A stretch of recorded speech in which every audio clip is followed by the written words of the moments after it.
गौतम बुद्ध किसी उपवन में विश्राम कर रहे थे। तभी बच्चों का एक झुंड आया और पेड़ पर पत्थर मारकर आम गिराने लगा। एक पत्थर बुद्ध के सिर पर भी लग गया और उससे खून बहने लगा। बुद्ध की आंखों में आंसू आ गए। बच्चों ने देखा तो भयभीत हो गए। उन्हें लगा कि अब बुद्ध उन्हें भला बुरा कहेंगे।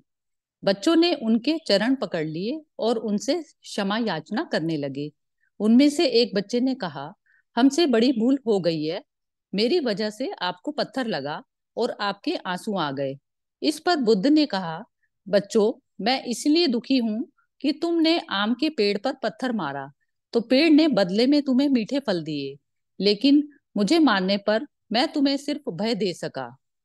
एक बार भगवान बुद्ध अपने अनुयायियों के साथ किसी गांव में उपदेश देने जा रहे थे। उस गांव से पूर्व ही मार्ग में उन लोगों को जगह जगह बहुत सारे गड्ढे खुदे मिले।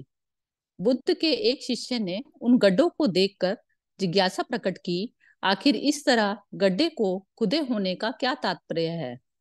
बुद्ध बोले, पानी की तलाश में किसी व्यक्ति ने इतने गड्ढे खोदे हैं।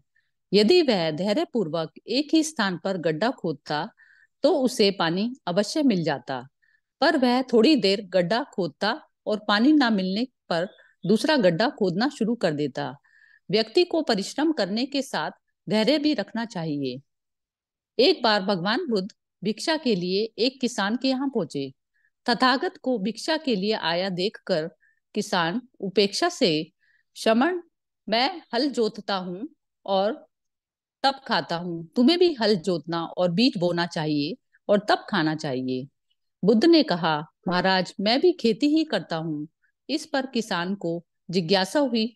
बोले, गौतम, मैं ना तुम्हारा हल देखता हूँ ना बैल और ना ही खेती के स्थल, तब आप कहते हैं कि आप खेती करते हैं। आप कृपया अपनी खेती के संबंध में बताएं। बुद्ध ने कहा, महाराज, मैं पास श्रद्धा का बीज, तपस्या रूपी वर्षा, प्रजा रूपी जोत और हल है। पाप भीरुता का दंड है। विचार रूपी रस्सी है। स्मृति और जागरूकता रूपी हल की फाल और पैनी है।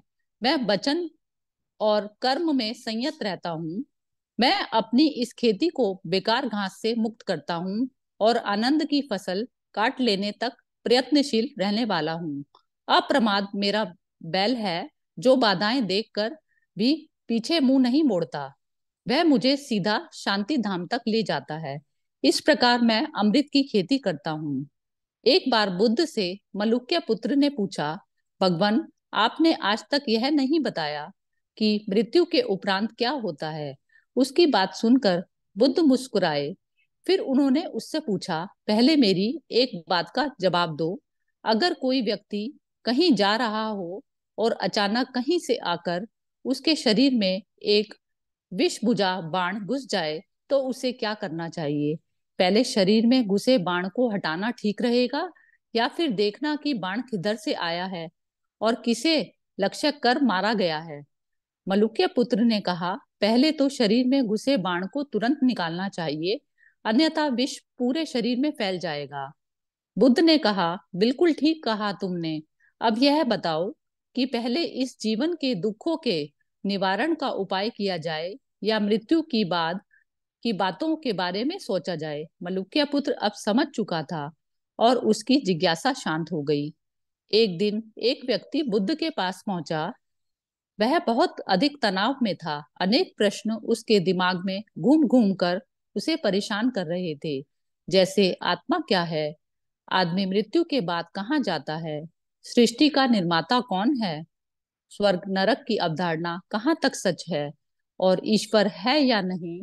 उसे इन प्रश्नों के उत्तर नहीं मिल रहे थे।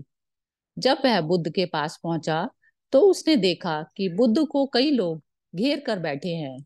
बुद्ध उन सभी के प्रश्नों व जिज्ञासाओं का समाधान अत्यंत सहज भाव से कर रहे हैं। काफी देर तक यह क्रम चलता रहा, किंतु बुद्ध धैर्यपूर्वक हर एक को संतुष्ट करते रहे। बेचारा व्यक्ति वहां का हाल देखकर परेशान हो गया। उसने सोचा कि इन्हें दुनियादारी के मामलों में पढ़ने से क्या लाभ। अपना भगवत भजन करें और बुनियादी समस्याओं से ग्रस्त इन लोगों को भगाएं।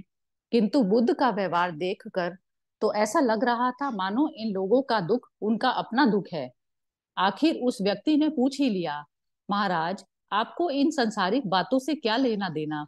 बुद्ध बोले, मैं ज्ञानी नहीं हूँ और इंसान हूँ। वैसे भी वह ज्ञान किस काम का जो इतना घमंडी और आत्म केंद्रित हो कि अपने अतिरिक्त दूसरे की चिंता ही ना कर सके। ऐसा ज्ञान तो अज्ञान से भी बुरा है। बुद्ध की बातें सुनकर व्यक्ति की उलझन दूर हो गई।